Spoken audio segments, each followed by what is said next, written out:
Welcome to the Hope, Health, and Healing podcast. I am Michelle Hannah Fields, and I'm your host for episode 40, where I'm joined by my new friend, Kelly Lintz. Kelly knew early on that acting was in her heart. She had accepted Christ at a young age, and she carried a dream with her of becoming an actress. Over the years, that dream led to opportunities appearing in productions such as Army Wives, Stranger Things, and We're the Millers, among others. But as we're going to hear today, God rarely writes our stories in straight lines, and sometimes the journey takes unexpected turns and twists. During college, Kelly joined Campus Crusade, and upon graduation, she accepted a position with the organization and moved to Orlando. At the time, she had no idea that God was positioning her right in the middle of an environment connected to the world she would eventually step into. Next, Kelly's journey led her and her family to Atlanta, where they landed roles in the popular TV series The Walking Dead. She soon discovered that Atlanta had become an unexpected hub for the entertainment industry as well. When I asked how she navigated the entertainment world as a Christian, Kelly shared that she didn't feel called to preach at people. Instead, she chose to let her life, her actions, and the way she treated others reflect Christ's love. That commitment to her faith wasn't always easy. On more than one occasion, both Kelly and her children were offered roles that conflicted with their values. And even though accepting those roles would open doors and advance their careers, they made the difficult decision to walk away, choosing obedience and faithfulness to their values and God over opportunity. Now Kelly's children are grown and beginning families of their own, and God has transitioned Kelly and her husband into a new season in Auburn, Alabama. Today, she is stepping into another creative chapter, writing a screenplay inspired by the true story of a friend whose baby was born with Down syndrome. During our conversation, Kelly shares the heart behind the storyline and the powerful message woven throughout it. She also extends an invitation to those in the Auburn, Opelika, and Phoenix City, Alabama areas, as well as Columbus, Georgia, to become part of bringing this story to life. She is currently looking for sponsors, volunteers, churches willing to host lunches and meals for the cast and crew, and individuals interested in serving in additional roles, including crowd scenes and background parts. So sit back, relax with your favorite cup of coffee or beverage of your choice, and join me as we hear Kelly's incredible story of faith, obedience, and the unexpected ways God weaves purpose into our lives. All right, well, today I'm joined by Kelly Lintz, and I just recently met you through a friend of mine that you have connections with, and just super excited to have you on today just to hear your story of faith, what God's brought you through, and then also what's on the horizon for you and what you're currently building. Thank you. I'm happy to be here today. Yeah. So if you will, just start a little bit about where your journey of faith began and what that looked like for you in the beginning. Sure. So I became a believer when I was 4 years old. I was actually the first person in my family to do so. My mom was a single mom. She sent me to a private Christian school because she figured it was cheaper than daycare, and she figured a little Bible couldn't hurt. And my kindergarten teacher actually was the first person I ever heard the words God or Jesus from. And then my parents would soon follow after me. My mom would marry someone, and they both became believers. And then from then on, I grew up in what I would call a traditional Christian home. Went to church on Wednesday and Sunday, graduated from a private Christian school that I had gone to all the way through. And at the same time, from a very early age, I knew that I was destined for the stage. I had a spiritual experience in a church play, and that was it.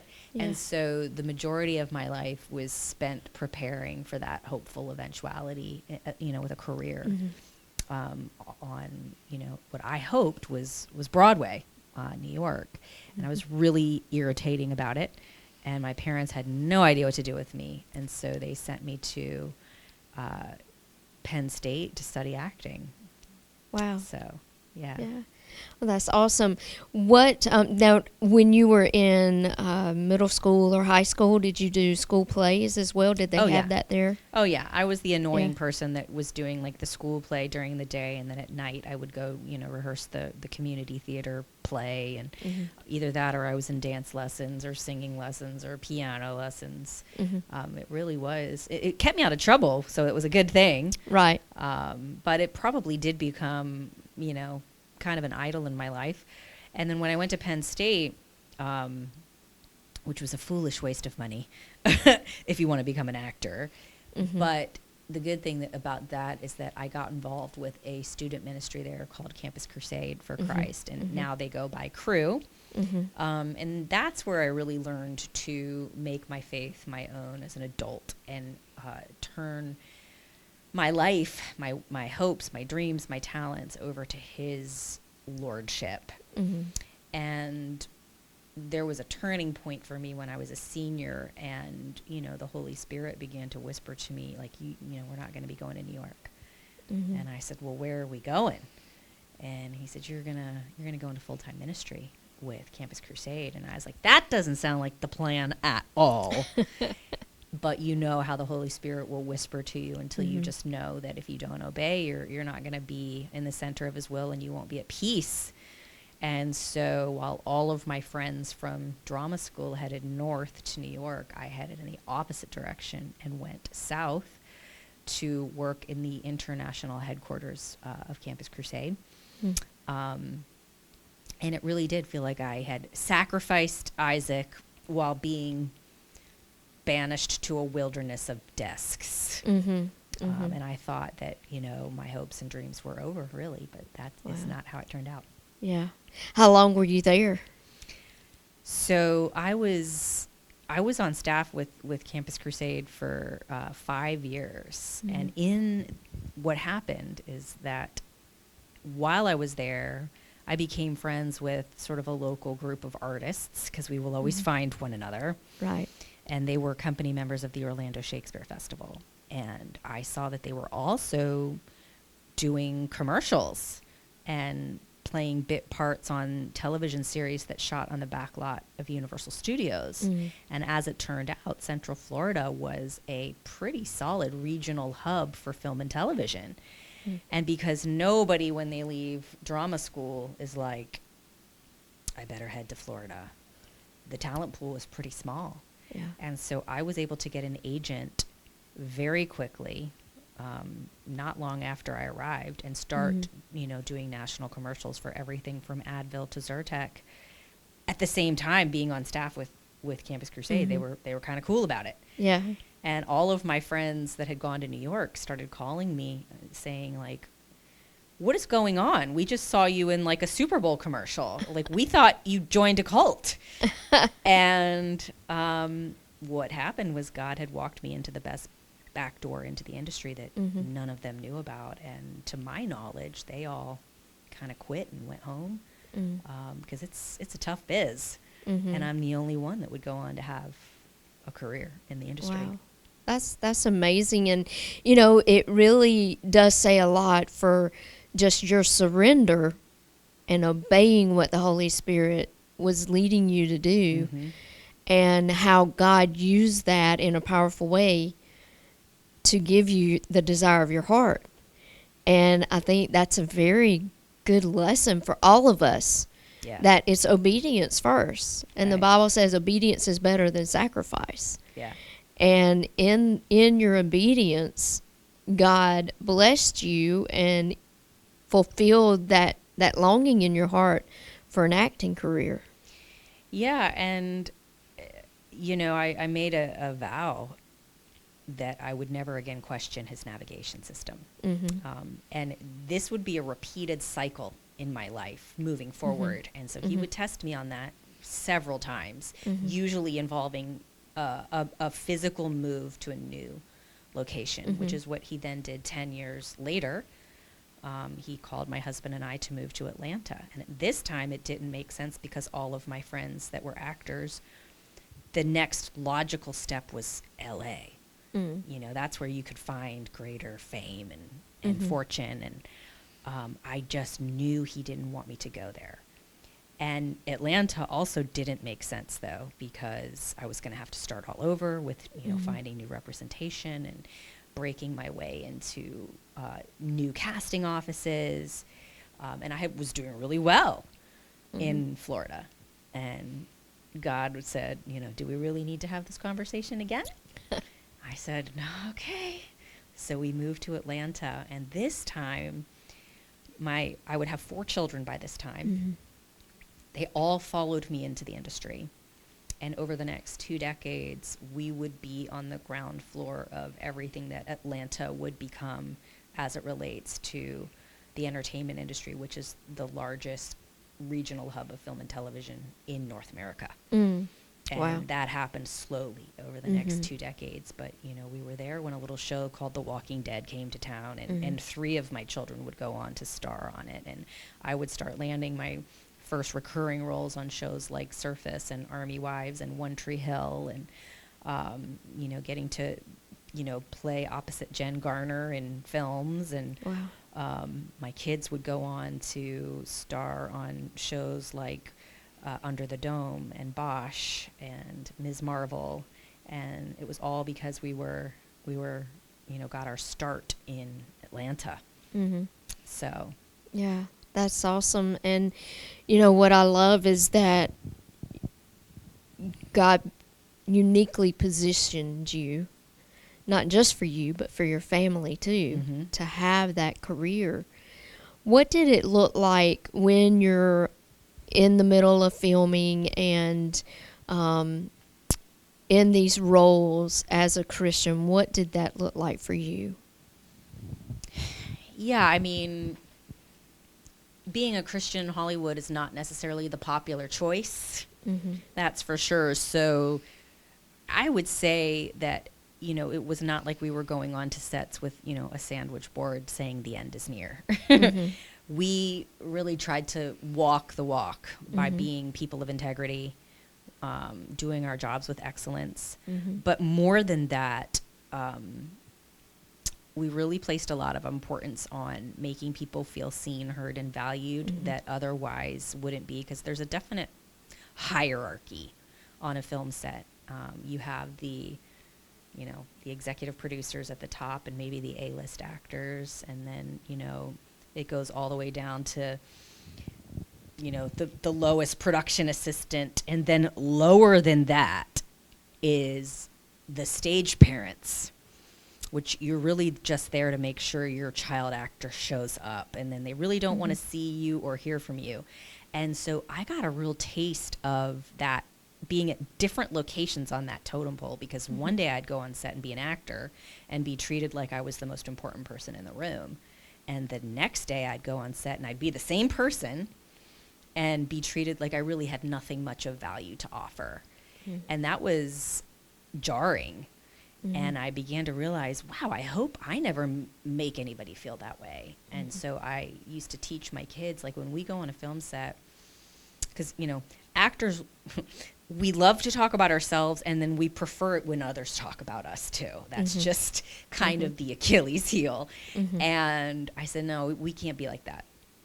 So I would make my kids go out and find, you know, a crew member that they hadn't talked to and ask them questions about them and report back on what they learned. And, you know, just trying to make people feel seen and heard. And I know that it had an impact. It's because of some other things that happened later on, but you never know when you're doing it, you know. But then it does give you the right, when you become somebody worth talking to, you have the right to speak when spoken to. You have developed that relational equity. So there were quite a few times on set where I would have deeper conversations with people about faith when it was appropriate, when it was, you know, the right time and the right place. And that was interesting. And then I guess the other way that it really played out is, you know, what kinds of roles were we willing to do and weren't willing to do. And we were tested on that on many occasions. one time even walking away 3 times from an Oscar-winning director because of what they wanted our 12-year-old daughter to do. And we just couldn't do it. But I act like it was easy to do, but I literally was, on my face begging God to not let me sell out my daughter, because the industry is so difficult. You audition 50 times and get 1 yes and 49 no's. So when you walk away from an opportunity like that, you really do feel like, you're never going to get that opportunity again. And it requires a lot of faith and trust. And now, of course, I don't regret it at all. But in the moment, it's not easy. But then, I would say it's difficult to do much more than that in a respectful way when you're navigating the industry. And so one of the things that I've long wanted to do is begin to use, move from in front of the camera to behind it, to tell some stories of my own, Right. that initiate or reinitiate someone's conversation with their creator, almost without them knowing what I'm up to until it's done. Because, there's this massive dichotomy between what Hollywood's putting out, which is fantastic production value, great stories, if you can get past the fact that, it's porn, or the agenda they're trying to put over that is leading people away from God's best design for us. And on the other hand, you have, what the faith-based world is putting out, which valiant effort, but also filled with agenda. And I don't think agenda ever works with the human brain. I think as believers, when it comes to storytelling, we got to get a little bit better at subterfuge. If we're at war for the hearts and minds of humanity, we got to get a little bit better about going undercover with our messaging. Yeah. You can't, in this day and age, you can't be what used to be called a Bible thumper, and just hitting people over the head with what's right and what's wrong. Yeah. I think, to your point, saying how you navigated just relationships, making people feel seen, valued, understood, heard, and that's universal. And I think, people long to have that. And Christ even said, people will know you're my disciples when they see that you love one another. And so when you allow Christ's love to emanate from you, that's the best witness that you can have, is showing them that love, that respect, and, letting them see their value and helping them to navigate through that. So I love that y'all were that on the set. And I think probably you will never know the number of lives you touched by doing that. You may never know the profound impact you had just because of how you related to people, how you helped them be valued and feel like they were valued. Yeah, people won't remember so much what you say as much as they will how you made them feel. Right. And but at some point, I want to be, and I think too on social media, I'm pretty bold with my faith. So those that got to know us one way would get to know who we are right another way. Right. And you'll have those opportunities to really share your faith, as people, as you show them value and hear them, it builds trust and rapport. Yeah. And then with that trust, then you are able to more openly open up and let them see why you are the way you are. Right. Yep. Yeah, I love that. Now, are you still active in the industry now? Yeah. Okay. So, well, 2 of my children escaped the industry, and one of them is a college student at Auburn, my youngest, and my oldest is now an attorney. But they all worked all the way up through. My middle 2 are still very much pursuing the dream. My my daughter finished a 10-year stint on a show for Amazon called Bosch that she basically grew up on. And my son recently starred in a show called Ms. Marvel. So now they're back to pounding the pavement like the rest of us, trying to get their next job. And then most recently, I did a few episodes of the final season of Stranger Things. Okay. But the thing we're working on mostly right now is producing our first feature film, which is my first attempt at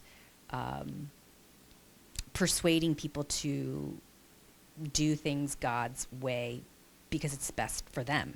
Not because it's the right thing to do, but because God loves us and has what's best for us in mind. And this film is about a mom who gives birth to a baby with Down syndrome and then moves heaven and earth to help her redefine what's possible for someone with a disability. And it's based on a true story about the Kosmolsky family out of Middletown, Delaware, and their daughter Kayla.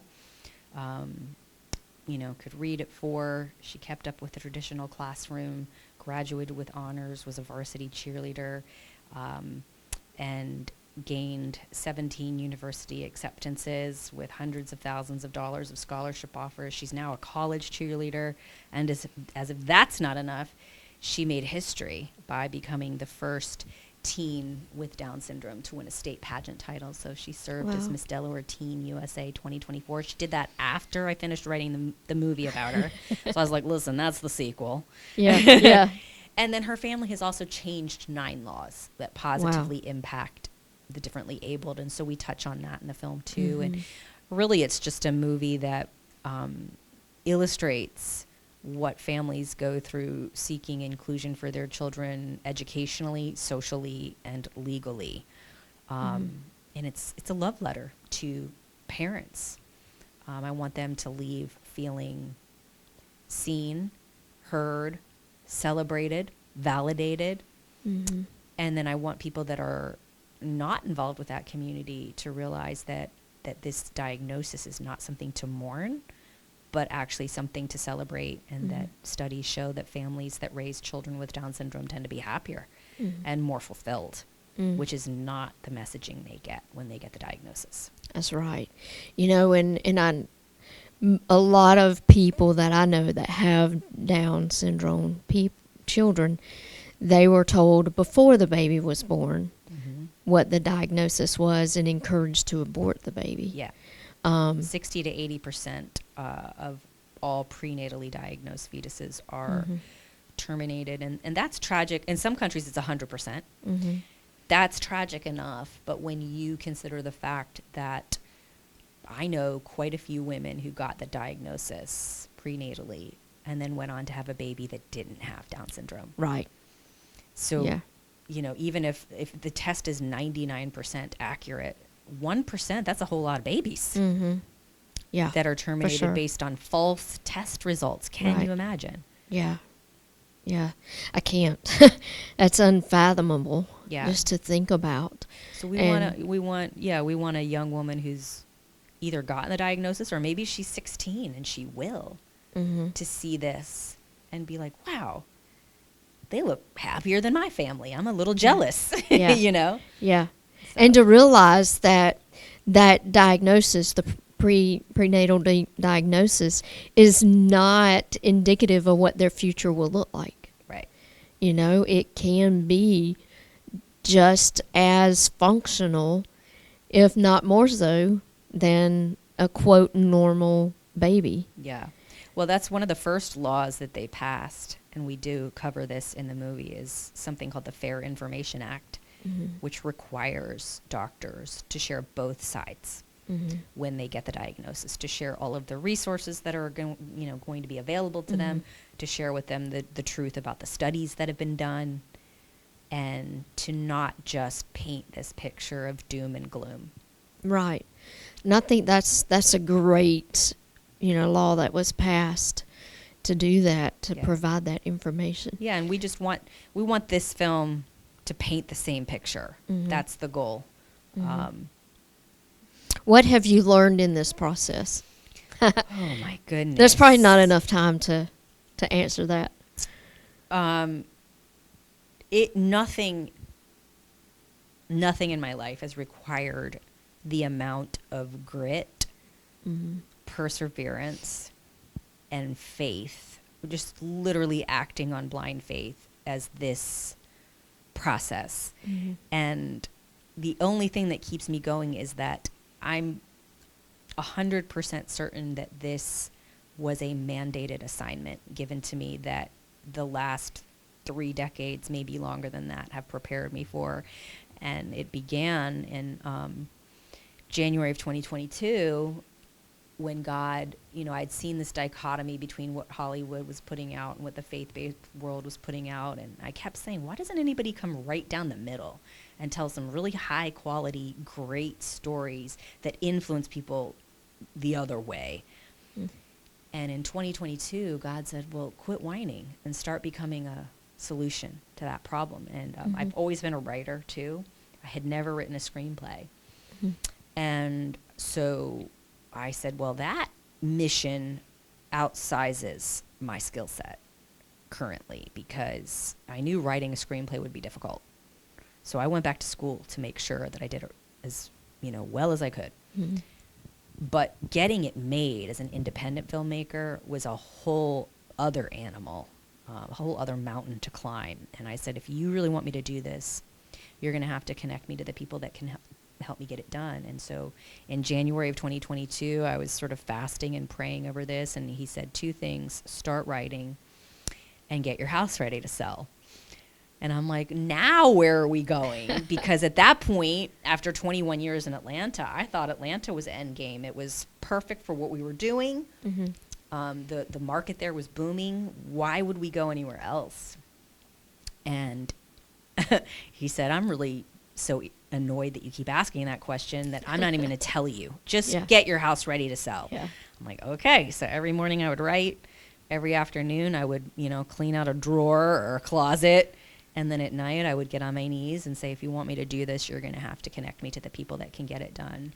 So 1 year later, God would very clearly say, all right, I'm ready to tell you where you're going. You need to pack up and sell everything you have and move to Auburn, Alabama.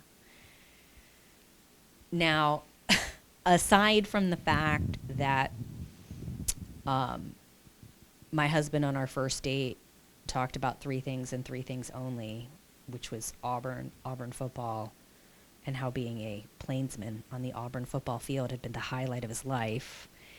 And aside from the fact that at birth he had sort of baptized all of our children into the cult, and the running joke in our family was when we moved to Auburn, it made less sense than anything we'd ever been told to do.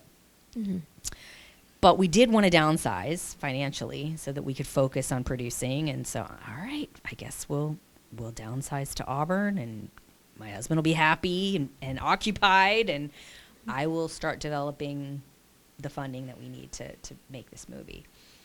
And over the last 18 months, Auburn and Opelika, and really all of East Alabama, have made it clear that this is not just my project and it's not just my vision, but it's their mission too. And we've raised over $500,000 in actual dollars. A good portion of that comes from people that live in Auburn and Opelika, whether they're investors or whether they've made donations to our crowd fund. We've raised another probably $150,000 in-kind donations of things like housing, food for cast and crew. The only reason I will get this done is not because of some slick producer or Netflix, which is what I thought might be the answer to my prayer. It is because of hundreds of individuals and businesses that have become sponsors of this project. It's because of the people in those 2 towns. And now it's branching out to people here in Phoenix City and Columbus saying, we just got a business sponsor yesterday from here. Wow. And they're like, what about us? We want to help make this happen. And I'm like, great, we won't discriminate. And we have an event coming up in Andalusia, Alabama, and another one in Birmingham. And so all of East Alabama is really catching wind of it and getting involved. And to me, it's hilarious. Like the way God says, I'm not going to do it the normal way. I'm going to do it in a way where you know that it had to be me. So yeah, and he loves to do that. He loves to get us out of the way so that he can shine and just really show us, like, if you'll just step aside, I'll do it, and I've got everything already lined up. We just have to have that faith to take that step to do the next thing he shows us. I think that's the biggest thing. Yeah. But it was really terrifying back in the beginning when I had just enough money raised to lock myself in, like where we had come too far to turn back, but we had so far to go that I was like, I don't see how we're going to do this. And then the other thing that we did very early is we started our social media channel because a lot of independent filmmakers, what they do is they forget, they're so focused on finding the money that they forget to find their audience. And so their movie might be great, but nobody ever sees it. And we didn't want that to happen. So what's your social media page? At Able Movie on Instagram. Able Movie. Okay. Yeah. And All we right. have TikTok as well. We're focusing right now on Instagram. Later on, once we're in production, we'll probably that's how it's done these days. Like, so much is marketed via TikTok and Instagram. And so we're not going to be any different from that. But going public on that Instagram channel, which, every single day I get on there and say, well, this is what happened today. And maybe it was just one tiny little baby step. But, you're putting yourself out there publicly. And so if you fail, everybody's going to see it. Yeah. And there were some nights where I stared at the ceiling for a minute and panicked. But it's turned out to be our superpower. Yeah. Because we've been able to establish consistency and credibility and momentum and excitement. And there's a lot of people that I know have jumped on board because they have been watching. And it gives you accountability. Right. Huge accountability. Oh, my goodness. Like, there's no, I'll have to die. Yeah. to not make this movie. Yeah. It will have to be catastrophic. Yeah. And so I love that, and we'll put a link in the show notes to your page. People can learn more at ablemovie.com as well. Yeah, we'll put that link in there too. Now, I know that you are making plans for filming. When will you begin filming? So right now our goal is early 2027, like first quarter 2027. And mainly that's because we have so much we could probably go before then, but we have so much donated housing in the Auburn Opelika area for cast and crew that we're not gonna be filming in football season, right? And then you get into Christmas, and so our first quarter 2027. That's when it's a little quieter, and people are willing to donate those spaces, and Okay, good. Now, how can people get involved before then to kind of help push this project along? Yeah. So the easiest thing to do, the simplest, and it's free, is follow us on social media. Follow us at Able Movie. The second way they can get involved is if you live in East Alabama, in Auburn, Opelika, Columbus, Montgomery, or anywhere in this vicinity, is to volunteer. So we're looking for volunteers in two main areas. One is we need background actors. We need people that are willing to come in and volunteer a half a day of their time to walk up and down a street or sit and pretend to drink coffee. So if you've ever wanted to be in a movie, now is your chance. And the second way is, a lot of restaurants have offered to sponsor meals, but we imagine the rest of the catering being filled out with, kind of like a good old-fashioned Southern wedding where I'll bring the potato salad on day 5, So you can sign up to volunteer and make a pan of brownies or whatever it is that you do. That would be awesome. And you can do all of that at our website at ablemovie or ablemovie.com. And then finally is to give. If you're looking, if you're an individual and you just would like a tax write-off, you can head to our website. All gifts to our crowdfund are tax deductible. And then the other thing is if you have a business, we have over 100 businesses in East Alabama that have become sponsors of the film. And there's fun perks that go along that, anything from your name on the back of our crew T-shirt to credit in the movie. So those are probably the best ways to get involved with us and help us get this done. Okay, great. Now, do you have any events coming up that will be open to the public or anything like that? Yeah, I would say that the best thing to do is to reach out to us on our social media. We're doing events all over Auburn, all over East Alabama that we're calling Able Sip and Supports. Okay. And this is just people invite 20 or 30 of their friends over.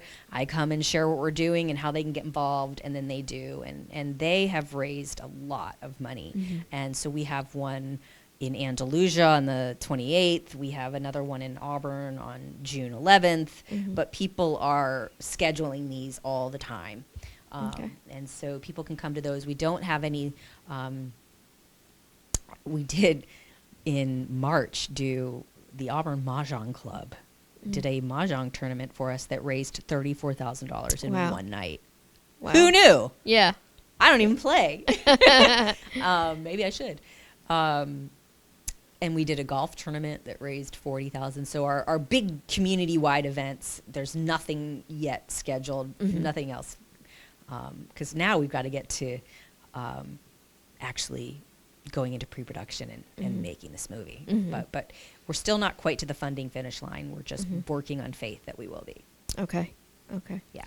Well, good. Well, any other parting things that you would like to share on your journey or on the movie or anything else that's on your heart? I mean, I would just say that nothing in your life is wasted.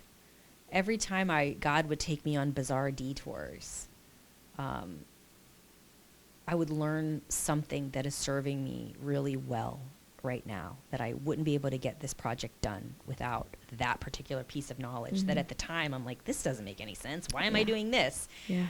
And so I would just really, if you're struggling with direction in your life, or if you have a dream, just hand it over to the Lord and trust his GPS, because it'll usually tell you to go north when you think you should go south, but it's just never wrong.